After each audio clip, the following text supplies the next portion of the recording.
নমস্কার বন্ধুরা, welcome back to my channel. তো আমি এইমাত্র ঘুরে এলাম ফোকলা যে হসপিটালে ভর্তি, সেখান থেকে দেখে এলাম। তো খুবই শুনছিলাম যে একটা ফোকলা কে নাকি কে মেরেছে, খুব তার অবস্থা খারাপ, এই সমস্ত কিছু। তো আমি আর থাকতে পারলাম না, আমি খোঁজ খবর করে আমি জাস্ট ঘুরে এলাম। তো প্রথমেই বলি যে আপনাদের সকলকে ওয়েলকাম করছি আমার চ্যানেলে। আর যে কথাগুলো বলছি একটুখানি আমি অনুরোধ করবো আজকে ভিডিওটা একটু শেষ অবধি দেখবেন। এই যে মাঝে মাঝেই একটা করে রব উঠছে, এ ওকে পেদিয়েছে, এ ওকে মানে কিডন্যাপ করার চেষ্টা করেছে।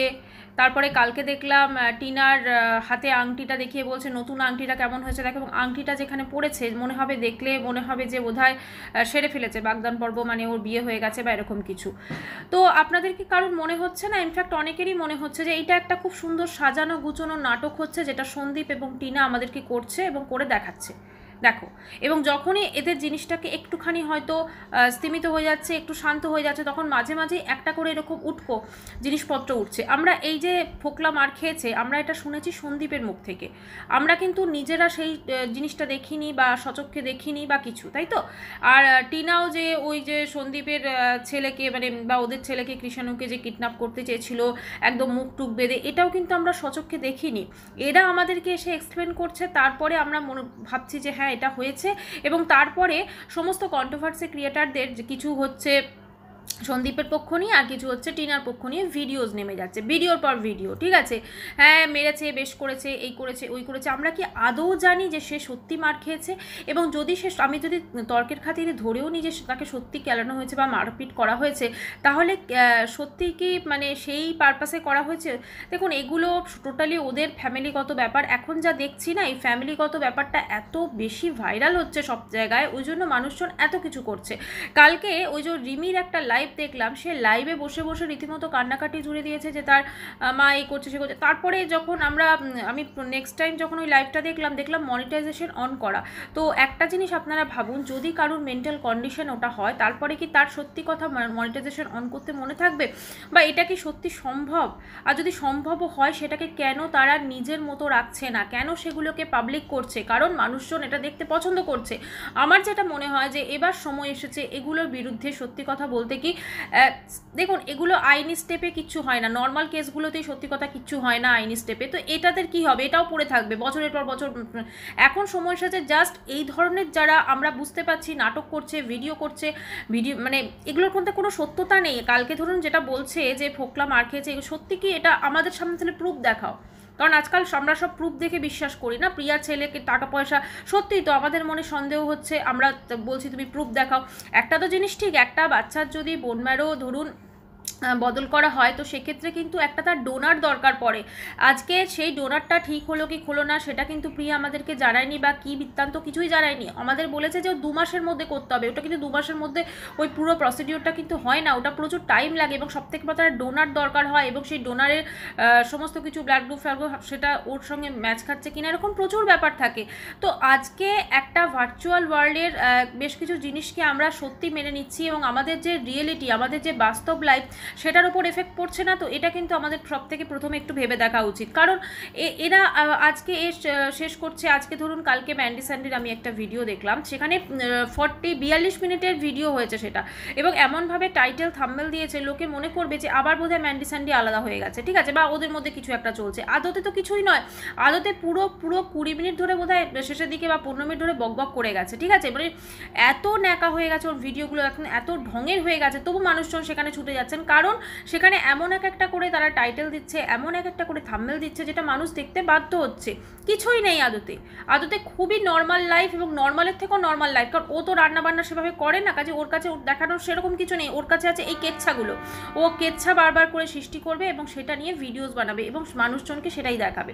তো এই যে ওয়াইটিতে যে পরিস্থিতি, এই পরিস্থিতির জন্য শুধুমাত্র এই ব্লগারদের দায়ী করা যায় না। আজকে ম্যান্ডি স্যান্ডি যেটা করেছে, বা আজকে যেটা ওই মানে টিনা সন্দীপ করছে, বা রিমি প্রীতম এরা যেটা করছে, এটা টোটালি শুধুমাত্র একদিকে এদের দোষ নয়, যারা দেখছেন তাদেরও তো কিছুটা দায় বর্তায় না।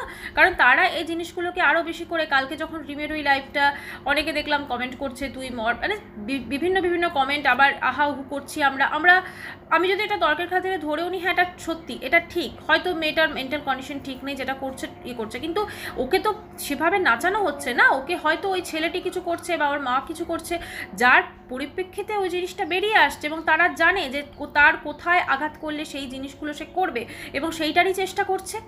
এই জিনিসগুলো দিনের পর দিন চলে আসছে এবং এরকমভাবে তার মা দেখছি লাইভ করছে, তার মাসি লাইভ করছে। চূড়ান্ত নোংরামি, চূড়ান্ত নোংরামি। মানে কারোর বাড়িতে যদি এরকম একটা সমস্যা হয় বা ঝামেলা হয়, দর্শকদের জানালে কি করবে? দর্শকরা তো আর এটাকে ঠিক করতে পারবে না, ঠিক তো ওদের নিজেদেরই করতে হবে, তাই না? তো কালকে দেখলাম যে ওইখানে যখন রিমির লাইভটা চলছিল, সেখানে একজন ছিলেন সম্ভবত, তিনিও হয়তো ওর কেউ হবে মাসি পেপে, তো সে বলছে তোরা তোদের ফ্যামিলিকে বদনাম করছিস, করছে। সত্যিই তো তাই, এই জিনিসগুলো তো একদমই উচিত হচ্ছে না। তো আসি ফোকলার কথাতে। তো এই ফোকলাকে কিন্তু আমরা কোনোদিনও ক্যামেরার সামনে সেভাবে দেখিনি, বা না টিনার ভিডিওতে দেখেছি, না সন্দীপের ভিডিওতে দেখেছি। হ্যাঁ, তার বিভিন্ন ভিডিওস হয়তো সামনে এসেছে, ওই রিলস টাইপের, বা তার বিভিন্ন ফটোজ আমরা দেখেছি। আর টিনা তার অস্তিত্ব বোঝানোর জন্য মাঝে মাঝে ফটফট ফটফট করে কোনো বাইকের পেছনে বসে আছে, ওইটা দেখিয়েছে। বা কখনো আমরা দেখেছি সে টিনা কোনো একটা জিনিস পছন্দ করছে, তারপরে সেটা থামস আপ দিয়ে বলছে হ্যাঁ তুমি এটা কেনো। আমরা তো তাকে কোনোদিন সামনাসামনি দেখিনি, তাহলে সে মার খেলো, তার কি হলো, সেটা আমাদের কেন এত ইন্টারেস্ট হবে, তাই না? সে মার খেলো, সে কী খেলো, সেটা আমাদের কেন এত ইন্টারেস্ট হবে? আচ্ছা, এবারে টিনার ভিডিওতে টিনা চেষ্টা করছে বিভিন্নভাবে, টিনা শুধু একা বলে না, সন্দীপও চেষ্টা করছে বিভিন্নভাবে মানুষের মধ্যে মানে একটা কিউরিসিটি ক্রিয়েট করা। যে দেখুন কালকে যে আংটিটা দেখিয়ে যে ছবিটা দিয়েছে, ঠিক আছে, এটার মধ্যে কি আছে? মানে এটা লোকে দেখে কি ভাববে যে দেখো ও হয়তো আবার মানে ওর বিয়ে হয়ে গেছে বা এরকম কিছু, তাই জন্য তো ইচ্ছাকৃতভাবেই ও সেটা দিয়েছে না, কারণ ও জানে মানুষজন এটাই দেখবে। কারণ ওর হাজব্যান্ডের চ্যানেলটা মানে হয়ে গেছে 200 হয়ে গেছে সাবস্ক্রাইবার, 200 মানে 2 লাখ হয়ে গেছে। তো আর এরও মানে মোটামুটি 100K হওয়ার একদম পুরো দৌড়গোড়াতে বলে চলে যাবে। তো এটাই চাইবে। ওদিকে রিমিরও চ্যানেলটা কিন্তু 100K হওয়ার দৌড়াতে চলে যাচ্ছে। তো এরা এইভাবে কি হচ্ছে, নিজেদের সাবস্ক্রাইবার গেইন করছে, নিজেদের সমস্ত কিছু রেভিনিউ জেনারেট করছে, নিজেদেরটা করে নিচ্ছে। আজকে সন্দীপ দেখুন বাড়ি করে ফেললো, কি সুন্দর, তাই না? একদম সব কিছু। ম্যান্ডিও দেখুন একদম তার বাবার বাড়ি পুরো ঝকাঝক করে নিল, টাইলস বসিয়ে নিল, রংফং করে নিল।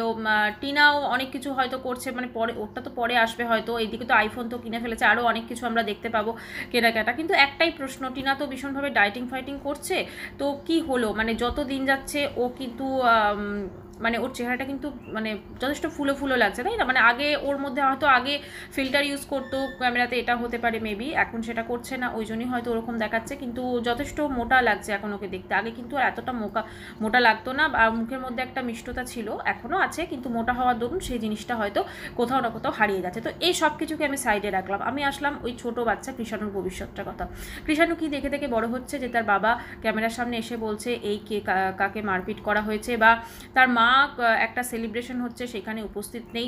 আচ্ছা, কে উপস্থিত আছে না, ওই মানে সেলিব্রেশনে ছিল না, কিন্তু ওই পাতা নদীতে টোটো ঠিক করে ফেলেছে, সেই টোটো করে সে মাঝে মাঝে আসছে যাচ্ছে, যা খুশি করছে, আরও বেশি করে এদেরকে তাতিয়ে দিচ্ছে। মোটামুটি এই সব কিছু মিলেমিশে একটা যে পরিস্থিতি এখন আসছে, শুধুমাত্র যে এদের ক্ষতি হচ্ছে তা না, এদের ধরুন যতই এরা টাকা পয়সা উপার্জন করুক আর যাই করুক, মানসিকভাবে তো কোথাও না কোথাও তো এরা একটা বিধ্বস্ত হয় না? কারণ টাকা পয়সা দিয়ে তো সেই মানসিক যে একটা ক্ষতি, সেটাকে কিন্তু ঠেকানো যাবে না। আজকে ওর সন্তানের যে ক্ষতি হচ্ছে, এবং আমি যদি ম্যান্ডি স্যান্ডির জয়ের ক্ষেত্র ধরি, মেয়েটাকে সমস্ত কিছু ওরা শেখাচ্ছে, সব কিছু করছে, কিন্তু একটা মা সে ঘুমিয়ে যাচ্ছে ঘন্টার পর ঘন্টা, সে জানেই না তার মেয়ের উনি আঁকা শিখিয়ে তাকে ঠাম্মা, মানে সে একটা অন্যরকম পরিস্থিতি চলে আসছে। সত্যি কথা, এই যে আজকে কৃষাণুর যে ভবিষ্যৎ, এই যে আজকে ম্যান্ডি স্যান্ডির মেয়ের ভবিষ্যৎ, হয়তো ওরা অনেক বড় বড় স্কুলে পড়াতে পারবে, হয়তো অনেক কিছু করতে পারবে, কিন্তু ওদের যে মানসিক ক্ষতিটা হচ্ছে না সেটা, কারণ এরাও যখন ব্লগ হবে, এরাও যখন বড় হবে, ভগবান না করুক, এরাও কিন্তু ঠিক এরকমই ব্লগিং হয়তো স্টার্ট করে দেবে। এবং এদের কিন্তু বারণ করলেও এরা শুনবে না, কারণ বলবে, মা বাবাকে বলবে তোমরাও তো ঠিক এই জিনিসটা করেই আজকে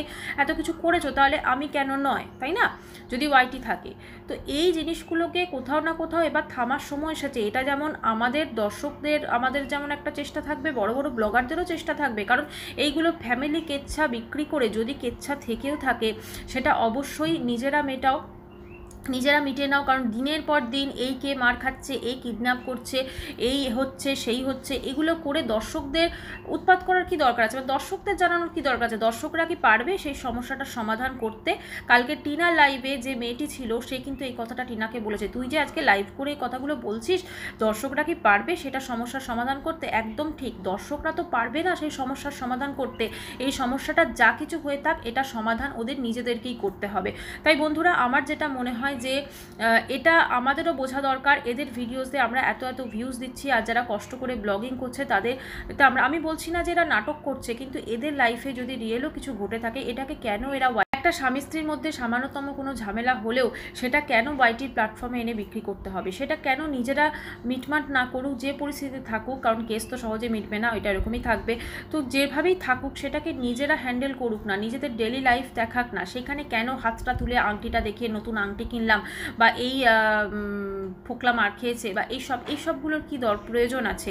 আর নিজেদের খুশি মতো বেশ কিছু দালাল ক্রিয়েট করে নিচ্ছে, দালাল ঠিক করে নিচ্ছে এই পক্ষ ওপক্ষ মিলে, এবং তারা ভিডিওস নামাচ্ছে। আজকে রিমি প্রীতমের যে জিনিসটা, আবার কিন্তু ওদের প্রীতমের তরফে ঠিক করা বেশ কিছু ব্লগার আছেন, মানে কন্ট্রোভার্সি ক্রিয়েটার, তারা আবার জিনিসটাকে বেশি করে হাওয়া দিচ্ছে, মানে মানুষজন তো দেখতে চাইছে না, জোর করে তাদের সামনে জিনিসগুলো উপস্থাপন করার চেষ্টা করা হচ্ছে।